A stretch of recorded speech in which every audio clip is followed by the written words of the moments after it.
Let's take a look at this multiple choice question from farhatlectures.com.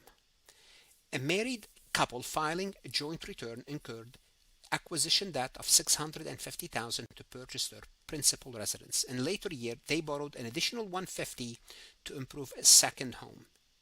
Both loans are qualified as acquisition debt. Okay, what's the question? How much of the combined acquisition debt may be used to calculate the deductible mortgage interest? So when you are looking to figure out how much of your interest is deductible, how can you do that? What's their combined acquisition debt that might be used? Well, what do you need to know? As long as they qualify as acquisition indebtedness, it means they bought the homes, they used the loan to buy the homes. That's good. We met that requirement. The amount is $750,000. In other words, you will take $750,000 and you multiply it by the interest rate. So here what we have is $650 plus $150, we have $800,000. So they can only deduct up to $700,000. Whatever the interest rate on that $750, let's assume it's 10%, they'll be able to deduct $75,000, assuming no other limitation. They can deduct $75,000. So the amount is $750,000, and this amount is now permanent. With the new one big beautiful bill, the new law made the $750,000 a permanent number. It used to be temporary. It used to be $1 million, went down to $750 from 2019 to 2025.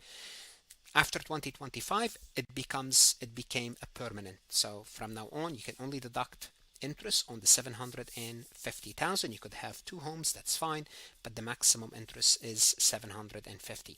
Now, what can you do if you're taking this question on Farhat Lectures? You can ask the AI to explain the topic, explain the correct and incorrect answer. If you like this question or the topic and you want another question, you can ask AI to generate a new one. Whether you are a student, CPA exam candidate, enrolled agent, the best investment you can make is invest in yourself. Go to Farhat Lectures, look at podcast lessons, review MCQs, prepare, work on exercises, invest in yourself, and God bless. Want to see more CPA exam multiple choice questions solved step by step? At farhatlectures.com, you will get hundreds of video solved MCQs step by step, including previously released AI CPA questions, previously released AI CPA simulation, in-depth lectures and resources to prepare for the CPA exam, AI tools that's going to help you study smarter, not harder, CPA exam podcast lessons where you can learn on the go. And also you will get the personal guidance of support of Farhat and his team.